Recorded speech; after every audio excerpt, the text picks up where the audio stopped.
বন্ধুরা, আমি সোমা বলছি, সোমা মুখার্জি।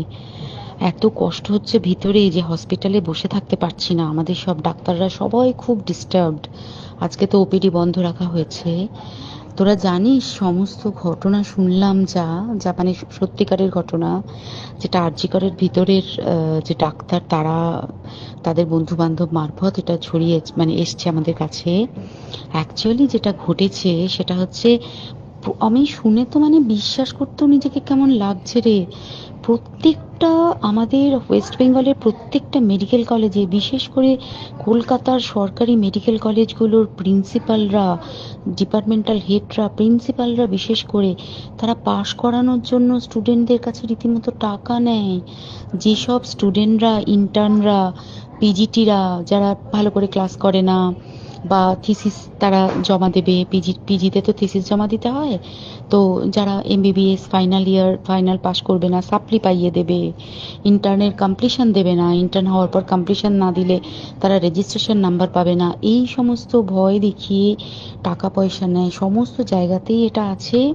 এর মধ্যে সব থেকে নিকৃষ্টের থেকেও নিকৃষ্টতম হচ্ছে সন্দীপ ঘোষ, প্রিন্সিপাল, যে তোর আমাদের কি বলে আরজি কর মেডিকেল কলেজে।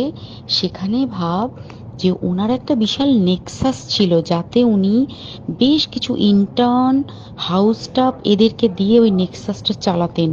তারা ওখানে একটা সেক্স র্যাকেট চালাতো, তারা একটা ড্রাগ র্যাকেট চালাতো। ড্রাগ র্যাকেট মানে ওই যে ওটাতে বলেছে না, ড্রাগ মানে শুধু ওই হেরোইন আর ব্রাউন সুগারের ড্রাগ খাওয়া বা মদ খাওয়া নয়। ড্রাগ মানে হচ্ছে যে কম দামি, কম টাকায় যে ওষুধ পাওয়া যায়, যে ওষুধ, ওষুধ না জল ভগবান জানে, সেই ওষুধের মানে কোটি কোটি টাকায় যে টেন্ডার বেরোতো, সেই ওষুধ নিয়ে ওষুধ কোম্পানিগুলোর কাছ থেকে কোটি কোটি টাকা, সেই সমস্ত টাকার একটা বড় অংশ যেত পার্টি ফান্ডে। বুঝতেই পারছিস তাহলে। সেই জন্য পার্টির একদমই কাছের উনি, পার্টির মানে একদম খোদ মানে ওপর লেভেলের একদম আসল জায়গাকার কাছে। তো এবার উনি এই যে নেক্সাসটা চালাতেন, তাতে রীতিমতো কোন ইন্টার্নকে উনি পাশ করাবেন, কোন পিজিটিকে উনি থিসিস কমপ্লিট করাবেন, সেগুলো সব ভয় দেখিয়ে টাকা নিতেন। আর তার হয়ে কাজ করতো ওই ইন্টার্ন হাউস স্টাফের একটা পুরো বড় নেক্সাস। এবার এই মেয়েটির যে পিজিটি, মেয়েটি অত্যন্ত ভালো, সে তার থিসিসটা কমপ্লিট করাবে না বলে হুমকি দিচ্ছিল। সে এটা জানতে পেরে গিয়ে বলেছিল যে আমি এরকম কোনোভাবেই মেনে নেব না, আমি এর এর বিরুদ্ধে আমি যাব এবং আমি এর বিরুদ্ধে সব ফাঁস করে দেবো। তখন তাকে রীতিমতো ধমক দেওয়া হচ্ছিল। এটা চলছিল লাস্ট 6 মান্থস ধরে। 6 মাস ধরে তাকে হুমকি দেওয়া, তার প্রতি মানে বেশি বেশি প্রথমের দিকে কি করছিল, অত্যাচার করছিল। মানে কিরকম, বেশি বেশি করে নাইট ডিউটি দিচ্ছে, at a stress 36 hours duty, বেশি বেশি করে নাইট, বেশি বেশি করে খাটানো। এবং এগুলো সব জানে ডিপার্টমেন্টাল হেড, চেস্টের যে ডিপার্টমেন্টাল হেড সেও জানে, সিনিয়র পিজিটিরা সবাই জানে। প্রিন্সিপালের নির্দেশেই হচ্ছে এবং ওনার নেক্সাসের ছেলেমেয়েরাই কাজ করছে। তারা 6 মাস ধরে এটা করেছে। করার পরেও যখন ওকে আটকাতে পারেনি, তখন কি করেছে, ওই দিনকে ওরা ঠিক করেছে, যে দিনটাতে এই ঘটনাটা ঘটেছে, সেদিন কতখানি প্ল্যান্ড এবং গট আপ গেম দেখ। সেই দিন ওই ঘরে, ওই সেমিনার রুমে প্রত্যেক দিনই চারতলার আরো অনেকেই যারা সিনিয়র পিজিটি বা জুনিয়র পিজিটি, তারা কিন্তু বিশ্রাম নিতে যেত, অনেকেই ওই ঘরে যেত। সেই দিনকে ও একা, ওকে বলেছে তুমি ঘুমিয়ে পড়ো, ওকে একা রেখে এসেছে। বাকিরা কাউকে যেতে দেয়নি, বলেছে ওই ঘরে আজকে ঘটনা ঘটছে, মানে কাজ হচ্ছে, ওই ঘরে কেউ যাবে না। ওই ঘরে সেই দিনকে ওর সাথে যখন খাওয়া দাওয়া করেছে বাকি 4 জন, সেই 4 জনের মধ্যে একটি মেয়ে পর্যন্ত ছিল। সে কিরকম মেয়ে চিন্তা কর।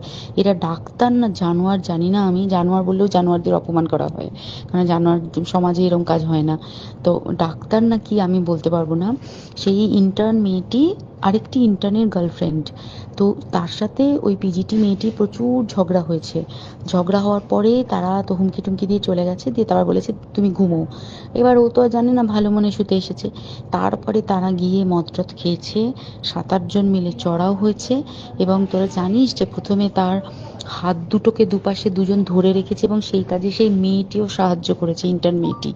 2 জন ওকে পা দুটোকে টেনে জরাসন্ধের মতো ছিঁড়ে ফেলেছে, মানে ছেঁড়ার মতো করে টেনেছে, যাতে পেলভিক বোন ভেঙেছে, কলার বোন ভেঙেছে। মানে কি বিপর্যস্ত মানে বিধ্বস্ত, কি নৃশংস অত্যাচার করেছে। ওকে উল্টো দিক করে শুইয়েছে, পিঠের ওপর দিয়ে বুট পরে হেঁটে গেছে, মাথাটাকে এমন থেঁতলেছে যে মানে স্কাল ফাল রাপচার হয়েছে।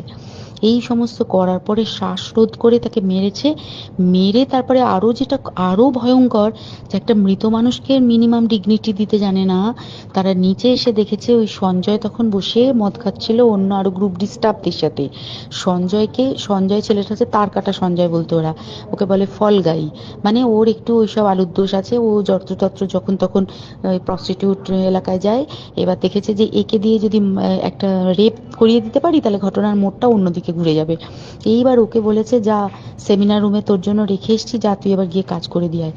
ও এসে ওই ডেড বডিকে রেপ করেছে যাতে তার ভ্যাজাইনাতে সিমেন পাওয়া যায়। তো এবার এই হচ্ছে, প্লিজ আমি নাম করে ফেললাম সব কিছুই। কতজন আমি যে নামগুলো পাঠিয়েছি এই সব ডাক্তাররা, এরা সব জড়িত জানিস। কিন্তু কেউ কোনো প্রমাণ নেই, প্রমাণ লোপাটের জন্য সেদিনকে ওই ইন্টার্ন এবং ডাক্তাররা যে ওইখানের যে বাথরুমটাতে হাত পা ধুয়েছে, রক্ত ধুয়েছে, সেইটাকে সাত তাড়াতাড়ি প্রমাণ লোপাটের জন্য ওই দেওয়ালকে ভেঙে দিয়ে তার মানে ওই বাথরুমের জায়গাটাকেই ভাঙতে হচ্ছে ওদের। ওখানে নাকি ওরা রুম বানাবে, কালকে দেখেছিস তোরা খবরে। আর বেশি বলতে পারছি না, মানে তোরা তো সবাই প্রোটেস্ট করিস, আমরা তো আমাদের দিক থেকে করছি, কিন্তু কিছুই হবে না। এই পোড়া দেশে কিছুই হবার নেই, শুধু ভেতরে ভেতরে গুমড়ে গুমড়ে কষ্ট পাওয়া। আর আগামী প্রজন্মের যে ডাক্তাররা বেরোবে, তারা যে ইন্টার্ন বা পিজিটি বা এই যাদের কাছে আমরা যাব ভবিষ্যতে, তারা কি ডাক্তার না কি আমি জানি না, কি নিয়ে তাদের কাছে আমরা যাব আর কি করে বা আমাদের পরের প্রজন্মকে আমরা সুরক্ষিত রাখবো।